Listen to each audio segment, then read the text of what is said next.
Jai Hind students, welcome to my YouTube channel. Students, self-confidence is one of the most important ingredient to achieve success. Actually, self-confidence is a superpower. Once you start to believe in yourself, magic starts happening. So students, always do believe in your abilities. When we believe what we think, we shall also believe what we say. With that positive note, students, let's begin today's session. Today, we are going to start with a new unit, and that is rotational motion. And the first topic of rotational motion is center of mass, which is a very, very interesting topic, right? Center of mass. Actually, it's a hypothetical or an imaginary concept. It is a point in a system or a body where the entire mass of the body may be assumed to be concentrated, right? So before we start discussing about the center of mass, let me give you a simple illustration. Now, let us consider a system consisting of large number of particles. Suppose this is of mass m1, it is mass m2, this is mass m3, this is ith particle, and this is the nth particle having mass mn. So what I've considered is, it's a system which is consisting of a large number of particles of masses m1, m2, m3, m4, m5, mi and mn respectively. Right, students? And suppose these all particles are under the influence of some external forces. Like F1 is acting over here. This is force F1. Let us consider this to be the force acting on particle M2 is F2. Right? This force acting is suppose F3. Now this force acting on the ith particle is suppose Fi, and on the nth particle the force acting is suppose Fn. So students, these are the forces acting on the individual particles of masses m1, m2, m3, mi and mn constituting this system. Clear? Now, in order to study the motion of the system, so what we do is we can apply Newton's second law of motion to the individual particles of the system, right? Along with the third law, obviously, for the internal forces. Clear, students? So that becomes a very tedious process. We need to apply Newton's second law of motion to the individual particles so as to study the motion of the entire system. So it becomes a very tedious process. Now what we imagine is, we imagine the entire mass of the system to be concentrated at a particular point. Suppose this is the hypothetical point where the entire mass of the body may be assumed to be concentrated. Here capital M is the sum of the masses of the constituent particles. So basically capital M represents the total mass of this system under consideration, right? So let us consider this entire mass of the system be concentrated at this particular point. Clear, students? And here, suppose these forces F1, F2, F3, Fi, Fn acting on the individual particles be supposed to be acting directly at this particular point where the entire mass of the system is assumed to be concentrated. Like this. This is F1. All the forces will be assumed to be acting at this particular point. This is F2 vector. This is F3 vector, right? This is Fi vector. This one is Fn vector. So we have assumed all these forces which were actually acting on these individual particles be now acting at this particular point where the entire mass of the system is assumed to be concentrated. Now students, it is found that the nature of the motion executed by the system remains unaltered when the forces acting on the system are applied directly at the center of mass. So, if in both the cases the nature of this motion executed by the system remains unaltered, then this point is known as the center of mass. It may be represented by cm, center of mass. So this hypothetical point where the entire mass of the system may be assumed to be concentrated and all the forces which otherwise acting on individual particles are supposed to be acting at this particular point. And if the nature of the motion executed by the system remains unaltered, then this point is known as the center of mass of the system. Clear, students? So what's the benefit? By assuming that the total mass of the system is located at one point, that is the center of mass, and all the external forces are directly applied on it, the procedure to study the motion of the system becomes so much simpler, isn't it? So here it's very tedious, it's very difficult to apply Newton's second law of motion to the individual particles. But here we are considering all these forces to be acting at a particular point. So here the procedure to study the motion of the system becomes much simpler. So that is why the concept of center of mass has been developed. So actually the concept of center of mass has proved to be of immense use in studying the various types of problems in mechanics. Clear, students? The center of mass of a body does depend on the distribution of the mass inside it, right? It is simply just a useful mathematical concept to simplify the study of motion of a rigid body. So students, this is what we have discussed. Center of mass is a point in the system where the entire mass of the system may be assumed to be concentrated, right? Second is, we have discussed, the nature of the motion executed by the system remains unaltered when the forces acting on the system are directly applied at the center of the mass, right? Suppose under the influence of these forces acting individually on these constituent particles, this system is having an acceleration of say 2 meters per second square along this direction, right? Now, if these forces which were individually acting on these particles be directly applied at the hypothetical point where the entire mass of the system is assumed to be concentrated, then the nature of the motion executed by the system is found to remain unaltered. That is, if these forces are applied at this particular point, which is the center of mass, then also the system will possess an acceleration of 2 meters per second square along the same direction. So the nature of the motion executed by the system remains unaltered. Students, a very important fact is that the center of mass of a body has nothing to do with gravity. Actually, the center of mass and the center of gravity are two different concepts. A body's center of mass coincides with its center of gravity, provided the gravitational field all over the body is uniform. So in case the gravitational field all over the body under consideration is considered to be uniform, then only the center of mass and the center of gravity, both the points coincides. Let us watch this very interesting video. For a solid body, it is often possible to replace the entire mass of the body with the point mass equal to that of the body's mass. This point mass is located at the center of the mass. So center of mass is that point where the entire mass of the body may be assumed to be concentrated. In this animation, we can see that a cart loaded with bricks passes over the rocks of unequal heights and then it safely passes over it. But if the same cart is loaded with hay and when its one wheel passes over the same structure of rock, then at the highest point of the rock, it loses its balance and it falls over the other side. So why does this happen? The answer lies in its center of mass.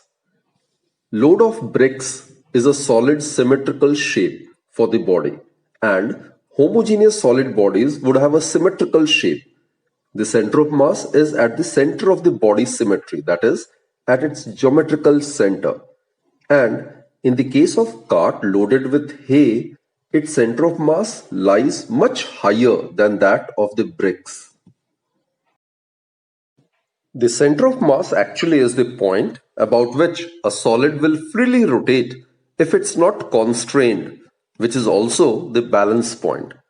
The body could be suspended from its center of mass and it would not rotate if it is not balanced, but it will be balanced only till a particular angle. We can draw a line showing the limit of its balance, and this line is known as the line of action of weight. If the line of action lies within the area of the object mass, it stays balanced. But when the line of action of the weight goes out of the area of the object mass, then it loses its balance and gets collapsed. So, when the cart with bricks passes over the rocks, its line of action of weight lies within the area of the cart. But when the cart with hay passes over the rocks, its line of action of weight goes out of the area. And as soon as it happens, the cart falls on the other side.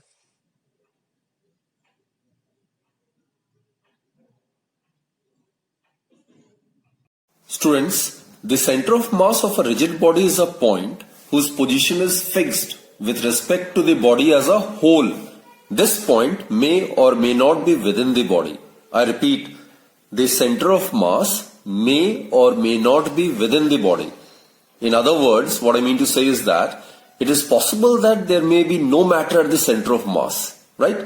And the position of CM, that is the center of mass of a rigid body, depends upon the shape of the body. It also depends upon the manner in which the constituent particles of the body is distributed, right? Now, it's very easy to locate the CM of a symmetrical rigid body having uniform distribution of mass. In most of the cases, I'm talking about symmetrical bodies, the center of mass coincides with its geometrical center. So here, let us observe this chart in which I have mentioned the position of the center of mass of the rigid bodies. And here I have considered the uniform mass distribution, right? Like in the case of uniform rod, the CM would be at the center of the rod, which is its geometrical center. In the case of a rectangular or square lamina, it will be the point of intersection of the diagonals. For triangular lamina, the central point would be the intersection of the medians. The center of mass will also lie at the point of intersection of the medians. While in the case of circular ring, circular disc or sphere, the geometrical center as well as the center of mass will be at the center, which is the geometrical center, right? For cylinder, the position of the center of mass will be midpoint of the axis of the cylinder. For cube, it will be obviously the intersection of the diagonals. At that point, the entire mass will be assumed to be concentrated. Now here we are talking about whether it is a case of a solid sphere, solid cylinder, or a hollow sphere or hollow cylinder. The position of the center of mass will be same. In the case of a pyramid or a cone, the center of mass would be lying on the line joining the center of the base to the apex. Now it is at a distance of 3/4 h from the vertex. Here students, h is the height of the pyramid or the height of the cone under consideration. And similarly, as I stated earlier, whether it is the case of solid cylinder or the hollow cylinder, the center of mass will lie at the midpoint of the axis of the cylinder. Now students, let us find out the expression for the center of mass of a system consisting of two particles, right? So here I have considered a system consisting of 2 point masses m1 and m2, whose position vectors at say time t are r1 vector and r2 vector with respect to the origin of the inertial frame. Clear students? Suppose the total force acting on the point mass m1 is given by the sum of, it's given by two parts. One is due to some agency external to the system and the other due to the mass m2. Suppose this is the internal force, that is F12. It will also exert an equal and opposite force over here. It can be considered to be F21, right? These two forces are equal and opposite as per action-reaction concept. F12 vector, it is equal to minus F21 vector. Both the bodies will exert equal and opposite forces on each other. And let us consider, suppose this is the external force F1 acting over here. And on this body, suppose this is another external force F2 acting on point mass M2, right? So net force acting on the body of mass M1 is net force acting on body of mass M1 is, it will be given by F1 total. It will be equal to the external force, which is F1 vector, plus this force F12 vector, right? Similarly, students, net force acting on body of mass M2 is given by F2 vector. It is equal to external force acting on the body of mass M2 is small f2, plus these are the internal forces, right? F21 vector. Clear, students? Now, as per the Newton's second law of motion, we know that the net force acting on a body is governed by the time rate change in the momentum. That is, applying Newton's second law,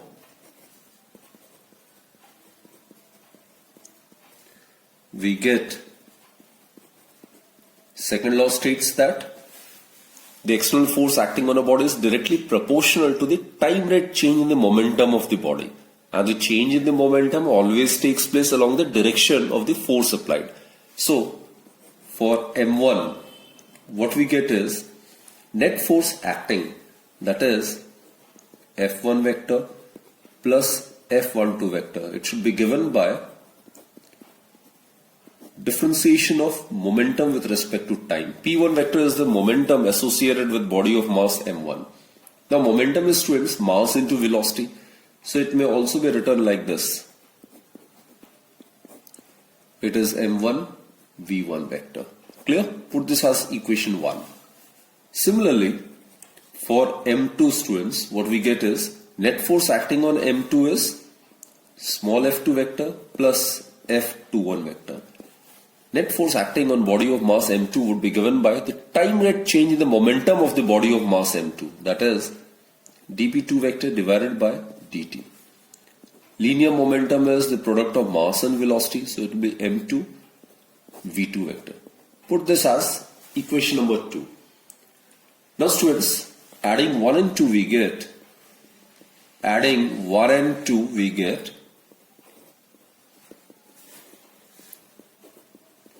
okay, on left hand side what we get is small f1 vector plus f12 vector plus f2 vector plus f21 vector, and on the right hand side we can write it like this: d by dt m1 v1 vector plus m2 v2 vector.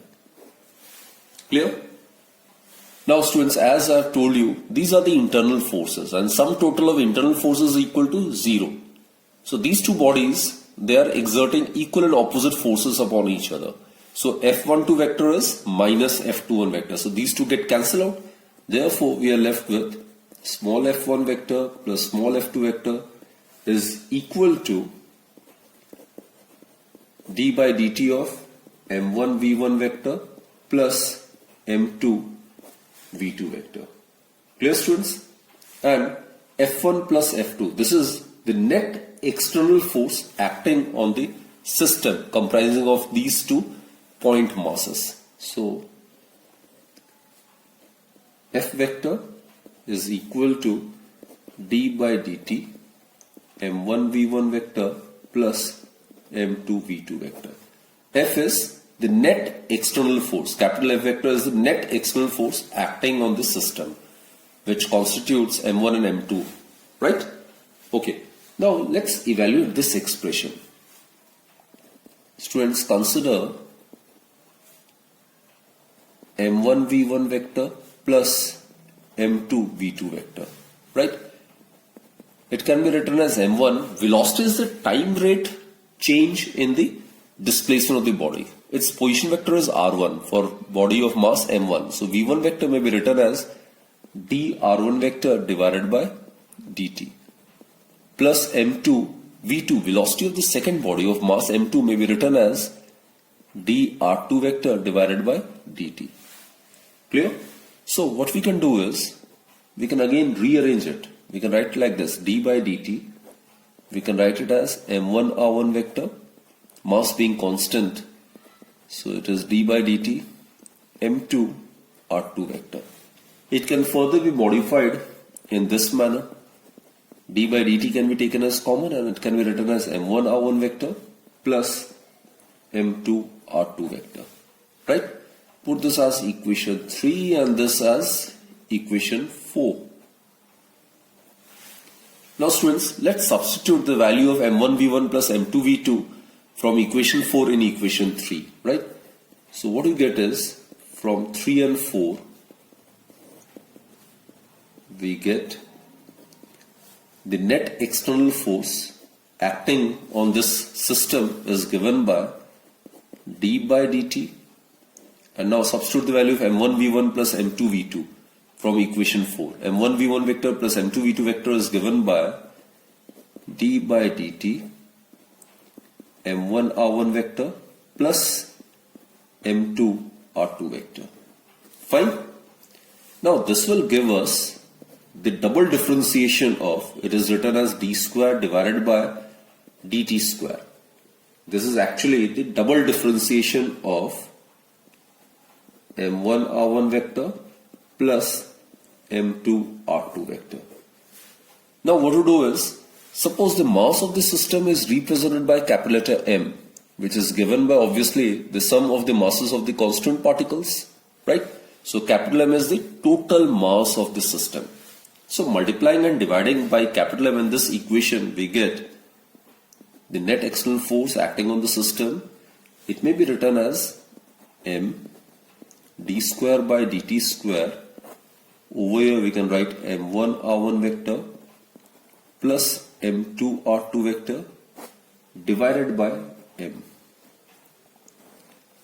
So I have multiplied and divided by capital M. Capital M is considered to be the mass of the entire system. Clear, students? So this equation, concentrate on this equation. This equation is clearly the equation of motion of a hypothetical object of mass capital M, isn't it? Its position at any time is given by the position vector we can consider over here.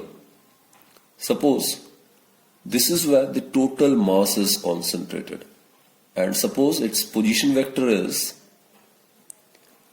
RCM. Its position vector is RCM. So this equation is the equation of motion of a hypothetical object of mass capital M, which is equal to m1 plus m2, and its position at any time t is given by the position vector RCM, which is this position vector of the center of mass, which will be given by m1 r1 vector plus m2 r2 vector divided by capital M, and capital M is equal to m1 plus m2. So students, this is the position vector of the point where the entire mass of the system may be assumed to be concentrated. So this is the expression for the center of mass, and the point whose position vector or whose position is defined by this equation is called the center of mass of the two particle system. So this is the center of mass of the two particle system. So this is the expression. Again students, let me convince you. What we have done is, till here it's pretty clear, right? As I've stated students, if the net force acting on these two individual particles be directly applied at this point where the entire mass of the system may be assumed to be concentrated, then the nature of the motion executed by the system will remain unaltered or unchanged.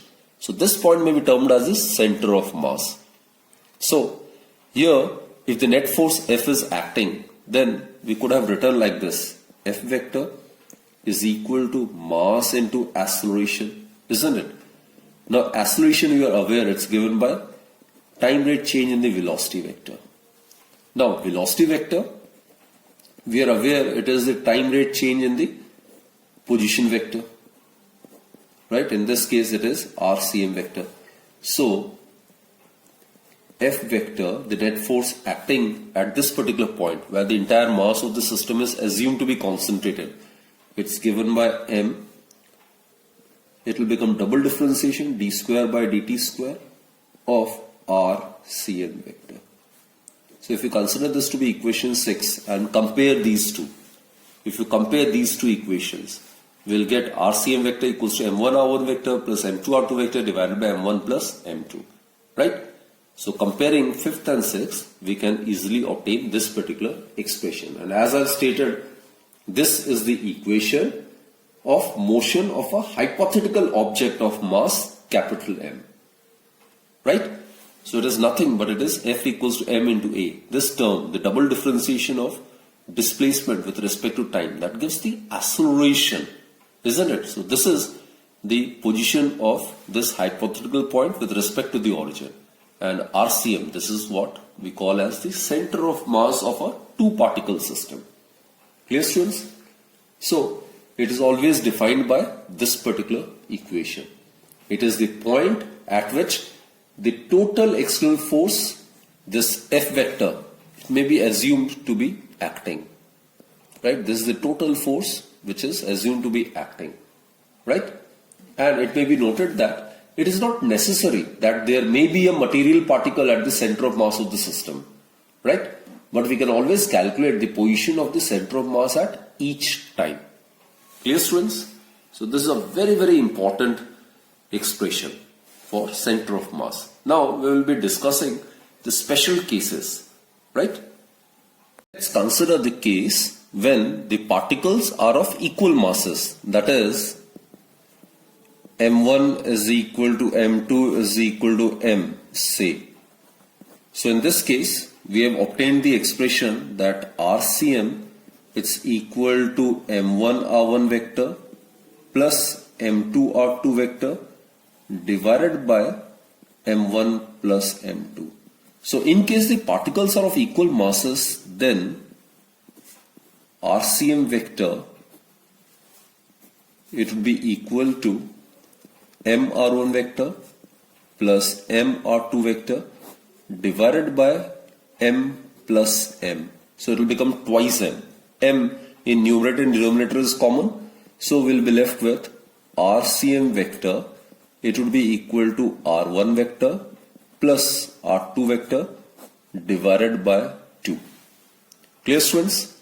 So basically what we conclude is if the 2 point masses are equal, then m1 would be equal to m2. And in such a case, the center of mass is exactly at the midpoint of the line joining m1 and m2. So if these are the two masses which are of equal masses, right? And this is the line joining their centers. So in this case, this position of the center of mass will be exactly at the midpoint. So this is where the entire mass of the system, which in this case will be twice m, will be assumed to be concentrated. So for a system having 2 point masses, we are aware the center of mass always lies on the line joining their centers. And in case the two particles constituting the system are of equal masses, then the center of mass lies exactly at the midpoint of the line joining m1 and m2. Now let us express the center of mass of a system in rectangular coordinates. For that, what we consider is, suppose this is body of mass m1 and this is another body of mass m2. Its coordinates are x1, y1, z1 having position vector of r1 vector. And this body, suppose it has got a position vector of r2 vector having coordinates x2, y2 and z2, right?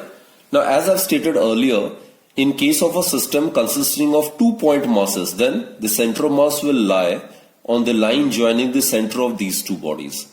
And in case m1 is equal to m2, then the center of mass will lie exactly at the midpoint of the line joining the center of the two equal masses, right? If m1 is greater than m2, then center of mass will lie towards m1. In case, students, m2 is greater than m1, then the center of mass will lie towards m2, closer to m2. Clear? It's just a common sense. Suppose here m1 is greater than m2, so the position of the center of mass of the system will be slightly towards m1. That is, it will be closer to m1. So this is, suppose, the center of mass. Right? Here the entire mass of the system is assumed to be concentrated, and entire mass of the system would be m1 plus m2, and its position vector is RCM vector, which is given by this expression, isn't it? Its coordinates are, suppose, XCM, YCM and ZCM respectively. So these are the rectangular coordinates of the center of mass. So we need to find out the expression for XCM, YCM and ZCM. For that, students, what to do is, we are already aware the direction of the x-axis that's given by unit vector I cap. J cap is the unit vector representing the direction along y-axis, and k cap is the unit vector representing the direction along z-axis. So writing RCM vector in terms of I cap, J cap and k cap, we can write RCM vector. It can be written as XCM I cap plus YCM J cap plus ZCM K cap. Right? M1, R1 vector. Its coordinates are x1, y1, z1. So in the vector form, it will be written as x1 I cap plus y1 j cap plus z1 k cap plus m2. R2 vector may be written as, its coordinates are x2, y2, z2. So in vector form, it will be written as x2 I cap plus y2 j cap plus z2 k cap divided by m1 plus m2. Now students, what we do is, comparing both the sides, the coefficients of I cap, J cap and K cap, we get first the coefficient of I cap in the left hand side, it is XCM. The coefficient of I cap in the right hand side, that is m1x1 plus m2x2 divided by m1 plus m2. So this is the expression for XCM. Similarly, compare the coefficients of J cap on both the sides. On left hand side, the coefficient of J cap is YCM. Right? On right hand side, the coefficient of J cap would be m1y1 plus m2y2 divided by m1 plus m2. And students, similarly, comparing the coefficients of K cap on both the sides, we get ZCM, it is equal to m1z1 plus m2z2 divided by m1 plus m2. So these are the expressions for the rectangular coordinates of the center of mass of a system. Students, let us consider n particles having masses m1, m2, m3 and so on, mn, and they are distributed in space. So let us find out the expression for the center of mass of a system of n particles. We can extend this only, right?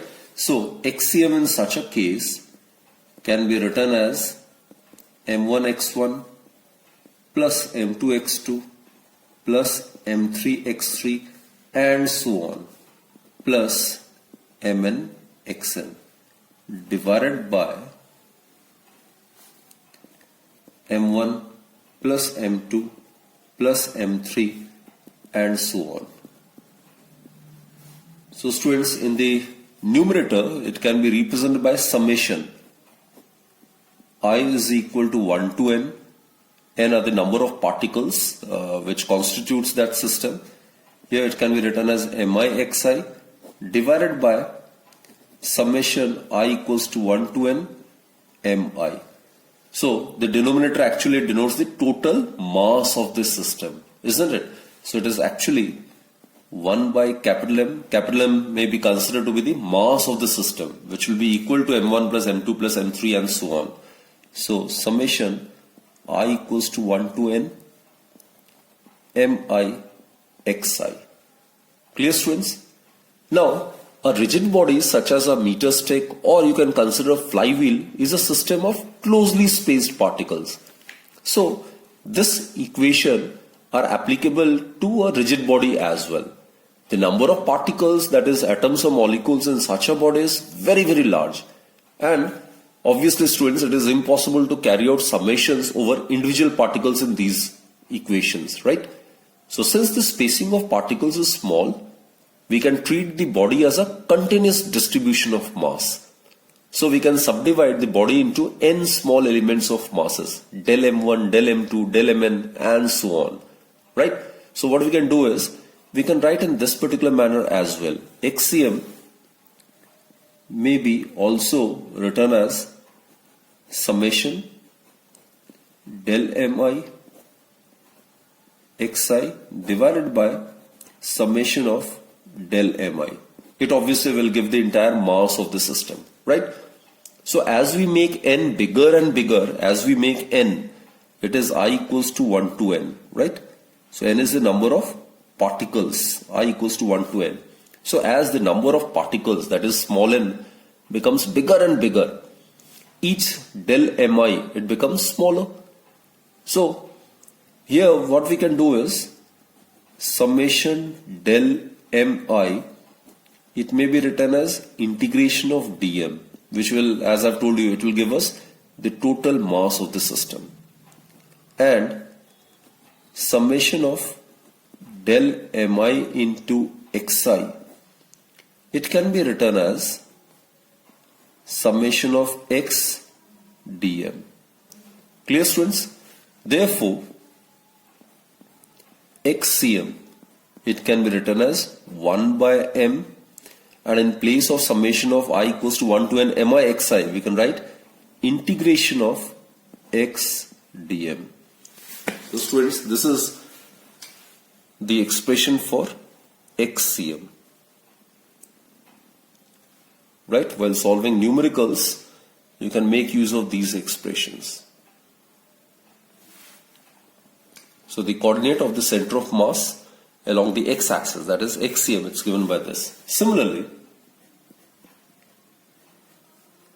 ycm, it can be considered to be equal to m1y1 plus m2y2 plus m3y3 and so on, plus mnym divided by the sum of the masses of the constituent particles, that is m1 plus m2 plus m3 and so on.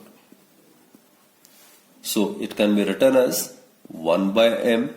The denominator will give us the total mass of the system, and the numerator, it can be written in the summation form as I equals to 1 to n mi yi, which can further be modified in the integral form as 1 by m integration of y dm. Clear, students? And zcm, it is given by m1z1 plus m2z2 plus m3z3 plus mnzn divided by m1 plus m2 plus m3 and so on. It will obviously give us the mass of the system. So in summation form, it is written as 1 by capital M summation I equals to 1 to n mi zi, right? Which in the integral form, it may be written as z dm. Clear, students? So these are the vector expressions, right? These are the equations for the coordinates, rectangular coordinates of a center of mass of a system of n particles. Now students, this we have already discussed, that in case of a system consisting of two particles, then the center of mass of the system will always lie between the two particles and on the line joining their centers, right? So if this is a system comprising of these two particles, then the center of mass will always lie on this line, which joins the center of these two bodies, right? And last point is, students, if we consider the origin of the coordinate axis to be lying at the center of the mass, what I mean to say is that suppose this is the center of mass, and let us consider the origin gets shifted over here. This is the origin. So we have considered the origin of the coordinate axis to be lying at the center of the mass. So this RCM vector becomes 0. So in this case, RCM vector, it will become 0. That is M1R1 vector plus M2R2 vector divided by M1 plus M2, it would be equal to 0. Which further implies that M1R1 vector plus M2R2 vector is equal to 0. Now students, look, in this case, if this is considered to be origin and if this direction is taken as positive, so the direction opposite to this side can be taken as negative. So let us consider this distance to be, suppose let us consider this to be R1 and this to be R2. Then R1 vector may be written as plus R1, R2 vector may be written as minus R2, right? So what we get is, we can write M1, it is R1, plus M2, we can write over as minus R2. Why this negative sign is introduced? Because if the origin of the coordinate axis lies at the center of the mass, then these two bodies under consideration will be lying on either side of the origin. So if one of the particles is taken as positive, if this direction is taken as positive, then the other direction will be taken as negative. So as a result, what we get is M1R1 minus M2R2 is equal to 0, or M1R1 is equal to M2R2. So students, this is again a very, very important expression in solving numericals, which we'll be discussing in the next lecture, right? So M1R1 equals to M2R2. This formula is valid only in case the origin of the coordinate axis is considered to be coinciding, is considered to be lying at the center of mass of the system. Clear? Also students, in this case, when the origin coincides with the center of mass, then obviously RCM vector, it becomes 0, which further implies that integration of x dm or integration of y dm or integration of z dm, it also becomes 0. Clear students? So if the origin of the coordinate axis lies at the center of mass, then RCM vector would be equal to 0. So in that case, the expression for the central mass of the system of the two particles reduces to M1R1 vector plus M2R2 vector is equal to 0. So in that case, using the sign convention, if one is taken as positive on the right hand side, then on the left hand side, the distance measure should be taken as negative. So we get M1R1 equals to M2R2. And to generalize the thing, it can be generalized as well. In that case, integration of x dm or integration of y dm or integration of z dm, it would be equal to 0. So students, I hope you have understood this concept of center of mass. In the next lecture, we will be discussing some numericals based on the topics which we have discussed in this particular session, right? So please keep practicing and do understand the concepts involved in this topic. It's an interesting one and important one too. So let's conclude this session and do join me in my next lecture then, right? Till then, do take very, very good care of yourself and keep smiling, keep up the good show and keep motivating yourself and be in high spirits. Thank you.